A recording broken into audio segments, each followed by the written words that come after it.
توجہ. ایک ہمارے بہت بزرگ عالم دین ہیں, بہت بوڑھے ہو چکے ہیں, تو کہنے لگے کہ میں امام ابقبہ کے اندر حج پہ گیا ہوا تھا, جنت البقیع میں کھڑا تھا, تو اب جیسے امام ابقبہ دیکھا تو لوگ آنے لگے, پتہ نہیں لوگ ہیں یا نہیں, تو اب ہر آدمی کے آگا یہ وہ زیارت سب, تو اتنے میں کہیں گے ایک متوع آیا, اس نے کہا کیا بات ہے, تم بقیع میں تبلیغ کیوں کر رہے ہو؟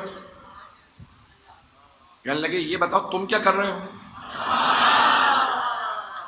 کہنے لگے میں بھی تبلیغ کر رہا ہوں لیکن میں متوع ہوں, میں اپوائنٹڈ ہوں. توجہ سے سنیے گا, کہ میں اپوائنٹڈ ہوں, میں منصوب ہوں, مجھے نصب کیا گیا اسی کام کے لیے, تمہیں نصب نہیں کیا گیا. تمہیں یہ 1400 سال بعد سمجھ میں آ گئی بات؟ جسے نصب کیا جائے اس کی مانو, پتہ نہیں پہنچا پا رہے ہیں. جسے منسوب کیا جائے اس کی مانو, جو خود بخود بن جائے اس کی نہ مانو.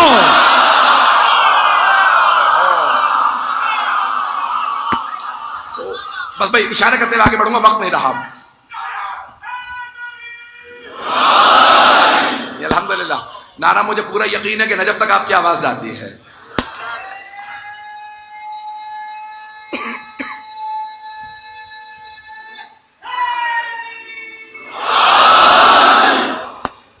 وہ کہنے لگے کہ بحث شروع ہو گئی. وہ کہنے لگے نہیں آپ تبلیغ مت کیجیے یہاں پہ, اور آپ لوگ شرک کرتے ہیں, یہ قبروں پہ آنا شرک ہے, مردوں سے مدد مانگنا شرک ہے, بدعت ہے, حرام ہے. بس 3 ہی لفظ ہیں.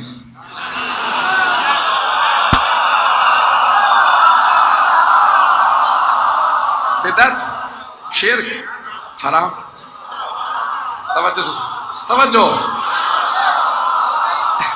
توجہ رہے میرے.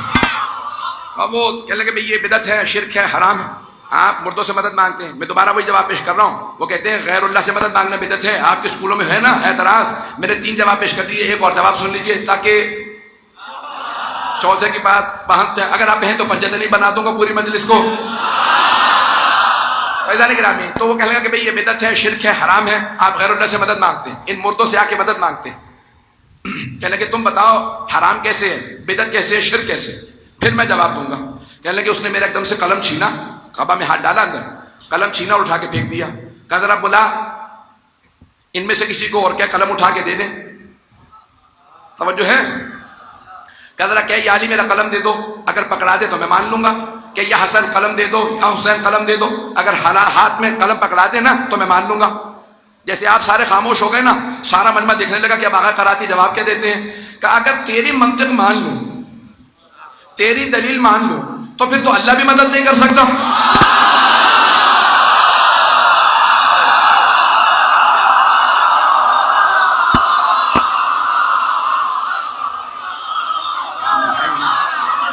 اگر تیری منطق مان لوں نا, تیری دلیل مان لوں کہ بھئی یا علی مجھے قلم اٹھا کے دے دے, تو پھر تو اللہ بھی مدد نہیں کر سکتا. یا اللہ ذرا قلم دے دے.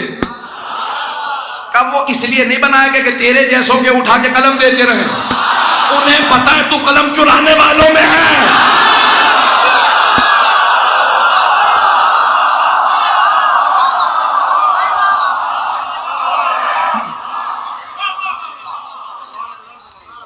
کہ پھر کیسے؟ اب وہ شرمندہ سا ہو گیا کہ میں نے ایسی دلیل دیا کہ واقعی میرے اپنے خلاف چلی گئی. کہ میں خدا سے بھی کہوں تو قلم اٹھا کے تو اللہ بھی نہیں, پتہ نہیں توجہ ہے یا نہیں. دیکھیں دلیلیں وہ بہت لے کے آئیں گے, ایسا نہ کرنا شرک ہو جائے گا, ویسا نہ کرنا بدعت ہو جائے گی, حرام ہو جائے گا. ایک وہاں جلدی 5ویں دلیل دے دوں میں بہت جلدی سے, وقت نہیں ہے میرے پاس. مرحوم سید محسن الحکیم, آیت اللہ محسن الحکیم, 1970 میں انتقال ہوا. زندگی میں پوری زندگی بس ایک مرتبہ حج پہ گئے 1968 میں, 1968 میں حج پہ گئے تو شاہ ایران نے کہا میرا جہاز لے جائے. اس زمانے میں مرجعیت کا بہت بڑا نام تھا حکیم. انہوں نے کہا نہیں اپنے خرچے پہ جاؤں گا, ہمارے یہاں دوسروں کے خرچوں پہ حج نہیں ہوتے.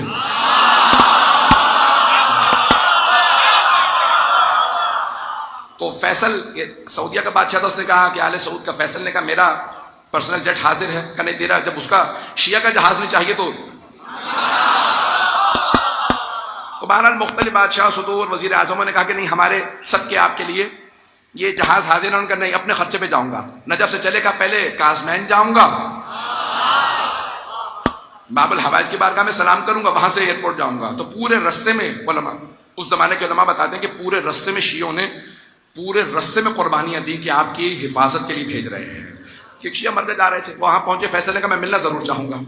تو بلایا. اب وہ مدینے میں جب گئے تو مکے میں جیسے پہنچے, عمرہ تمتع جب بجا لا چکے, حج ابھی نہیں آیا تھا, وہ اپنے محل میں آیا, کہا ایک ملاقات ہو جائے, میں اپنے علماء کو بھی بلا لوں گا. کہا ٹھیک ہے, دعوت ہے, تمہارے علماء بھی آ رہے ہیں تو آ جاؤں گا. اب ان کے جو اس وقت سب سے بڑے مفتی تھے, مفتی اعظم, ان کا نام عبداللہ بن باز, ذہنوں میں نام ہے؟ چلے نہیں ہے, اچھا یہ چلے. تو عبداللہ بن باز نامی ان کا مفتی اعظم, سب سے بڑا مفتی ان کا مانا جاتا, گرینڈ مفتی, جو بھی ہے, پہلے سے مجھے نہیں معلوم آپ کے یہاں کہا جاتا. تو حکومتی ملا یا جو بھی اب آپ نام رکھ لیجیے. وہ اتفاقاً ویل چیئر پہ رہتے تھے, ٹانگیں چلتی نہیں تھیں اور نابینا تھے, دیکھ نہیں پاتے تھے. تو جیسے ہی پہنچے اسے پتہ نہیں تھا کون کون آیا ہوا, تو اتنے میں تعارف کروایا. انہوں نے کہا بھائی شیعوں کے ایک آیت اللہ ہے, سید محسن الحکیم, سید محسن طباطبائی الحکیم, امام حسن مجتبی کی نسل سے, تو سید محسن طباطبائی الحکیم.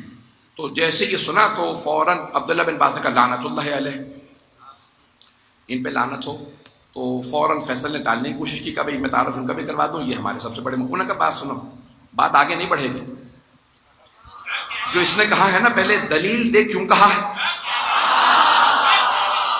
کہا آگا چھوڑ دیجیے, اب وہ کہہ دیا, اسے پتہ نہیں تھا, میں نے بتایا نہیں تھا, وہ نابینا, انہوں نے آپ کو دیکھا نہیں ہے, تو اب وہ جذبات میں کہہ گئے. کہا نہیں تم بتاؤ تم نے کیوں کہا. پہلی بات تو کہنے لگے بادشاہ کو دیکھ کے کہا, پہلی بات تو یہ واضح ہو گئی کہ یہ پتہ چل گیا کہ تم لوگ بھی لعنت کو مانتے ہو.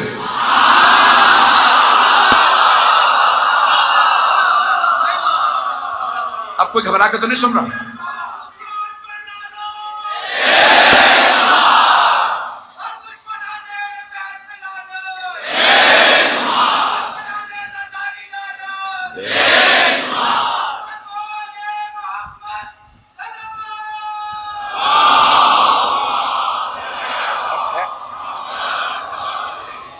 وقت ہے, چلیں گے آپ حضرات؟ بس میں واقعہ مکمل کر رہا ہوں. بھائی ذہن میں رکھیے گا وہی کہ اللہ کو ماننے والا, وہ کہتے ہیں کہ شرک بدعت حرام, یہ سارے الفاظ. ایک مرتبہ انہوں نے کہا کہ نہیں, کبھی بھی آپ توسل نہ کیجئے, غیر اللہ سے مدد نہ مانگیے, قبروں پہ مت جائیے, یہ ذری پہ جانا بدعت ہے, اور سب کے سب باتیں. بہرحال تو یہ سب کے سب وہاں پہ چل رہے ہیں جو زمانے میں متوے نئے نئے انٹروڈیوس ہوئے تھے. پتہ نہیں بات پہنچ رہی ہے نہیں پہنچ رہی ہے. تو اب جو حضرات بزرگ ہیں وہ تو پہنچ گئے ہوں گے, نوجوانوں کے لیے پیش کر رہا ہوں کہ اس زمانے میں ساری کی ساری چیزیں شروع ہوئیں. تو ایک مرتبہ آقا حکیم نے کہا کہ بھئی یہ اس نے جو کہا نا کہ اس پہ لعنت ہو, تو یہ میں پوچھنا چاہتا ہوں اس نے کیوں کہا. تو کہنے لگا کہ بھئی میں نے اس لیے کہا کیونکہ آپ قرآن کی تعویل بھی مانتے ہیں, اس لیے. تو ہم کہتے ہیں قرآن میں تفسیر بھی ہے, تعویل بھی ہے. وَلَا يَعْلَمُ تَعْوِيلَهُ إِلَّا اللَّهُ وَالرَّاسِخُونَ فِي الْعِلْمِ, اور قرآن کی تعویل کو کوئی نہیں جانتا سوائے اللہ کے, اور وہ جو علم میں اترے ہوئے ہیں وہ ہیں 14, وہ راسخون فی العلم ہے. پتہ نہیں بات پہنچ رہی ہے نہیں پہنچ رہی. تو وہ ہیں راسخون فی العلم. تو کہا یہ تعویل یہ قرآن کو مانتے ہیں اس لیے میں نے لعنت کی ہے, اور مجھے کسی نے بتایا تھا کہ یہ تعویل قرآن کو مانتا ہے اس لیے میں نے لعنت کر دی. تو تعویل قرآن کو نہیں ماننا چاہیے, بس اللہ تعویل جانتا ہے. انہوں نے کہا کہ اچھا قرآن میں تعویل نہیں ہے. کہا نہیں, صرف اللہ جانتا, کوئی نہیں جانتا. کہا میں ایک سوال کرنا چاہتا ہوں, قرآن جانتے ہو؟ کہنے لگے میں حافظ قرآن ہوں, 9 سال کی عمر میں نے حفظ کر لیا تھا. کہنے لگے عربی جانتے ہو؟ کہنے لگے میں پیدائشی عرب ہوں, عربی کے علاوہ کوئی زبان ہی نہیں جانتا. تو کہنے لگے اچھا میں ایک آیت پڑھتا ہوں, ذرا تم مجھے مطلب بتا دو. کہنے لگے آیت کیا ہے؟ کہا کہ من کان فی ہذہ اعمی وہو فی الآخرۃ اعمی واضل سبیلا, جو دنیا میں نابینا ہے وہ آخرت میں بھی نابینا ہی رہے گا. نہیں پہنچا سکا. من کان فی ہذہ اعمی وہو فی الآخرۃ اعمی واضل سبیلا, جو دنیا میں نابینا ہے, جو دنیا میں اندھا تھا وہ آخرت میں اندھا ہی رہے گا. واضل سبیلا, اور بہت ہی بری جگہ جائے گا. کیا بتا ذرا آیت کا مطلب کیا ہے؟ اسے بالکل وہاں زبان پہ تالے لگ گئے, سانپ سونپ گیا. بولنے سے قاصر, کچھ دیر دیکھتا رہا. فیصل کا کیا بات ہے, جواب دیجئے. کہا مجھے نہیں معلوم.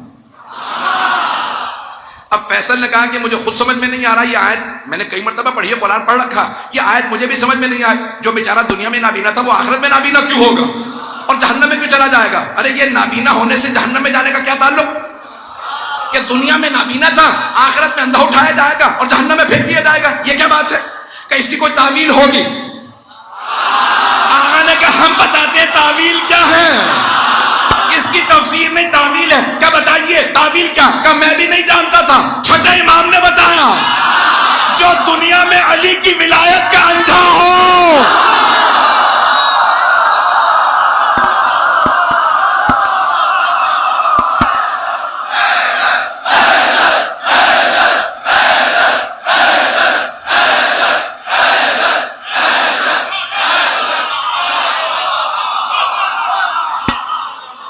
جو دنیا میں علی کی ولایت کا اندھا ہو.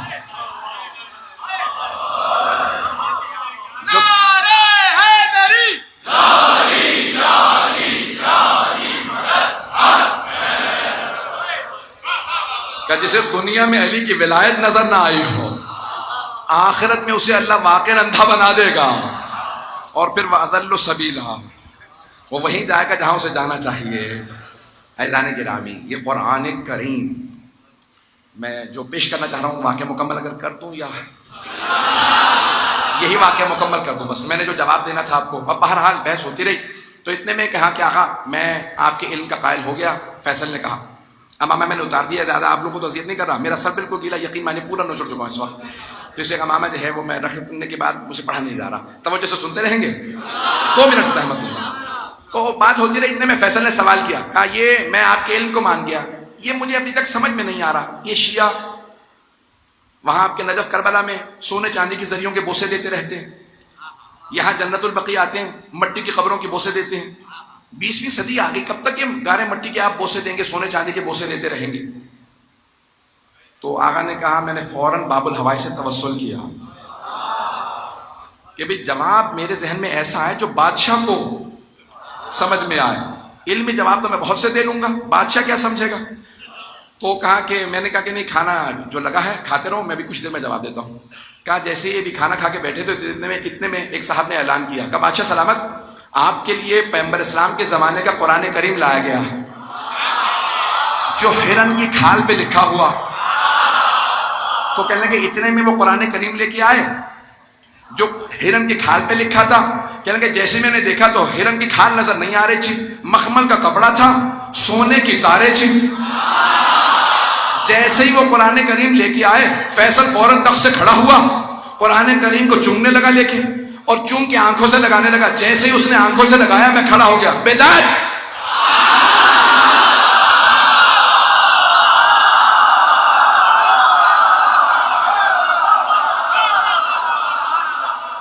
کہ جیسے ہی اس نے چوما نا تو میں نے فوراً کہا بدعت، شرک، حرام. نہیں لوگ ہیں 3 الفاظ ذہن میں ہیں. جیسے ہی میں نے کہا تو فیصل نے چومنا تو فوراً چھوڑا. کہا آقا آپ کا دماغ صحیح ہے، میں قرآن کریم چوم رہا ہوں اور آپ یہاں پہ کھڑے ہو کے شور مچانے لگے ہیں. کہا بھائی یہ تم قرآن کو نہیں، تم سونے کی تاروں کو چوم رہے ہو، تم مخمل کے کپڑے کو چوم رہے ہو، یہ سونے چاندی کی تارے کا نہیں. میں اس سونے چاندی کے مخمل کے کپڑے کے اس لیے بوسے دے رہا ہوں کیونکہ اندر قرآن ہے. کہ ہم بھی گارے مٹی کے بوسے نہیں دیتے.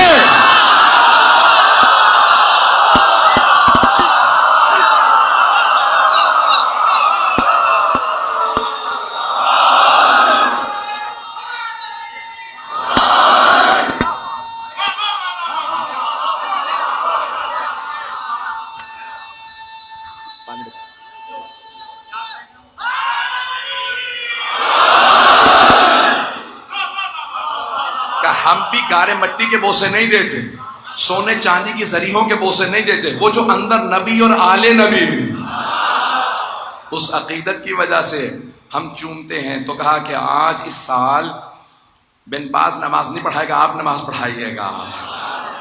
عزیزان گرامی، آپ کو اگر کہیں سے جواب چاہیے تو آپ کو آل محمد ہی کے پاس ملے گا، اور بغیر ان کے توحید قبول نہیں ہے. توحید کو سمجھنا ہے تو محمد و آل محمد سے سمجھے.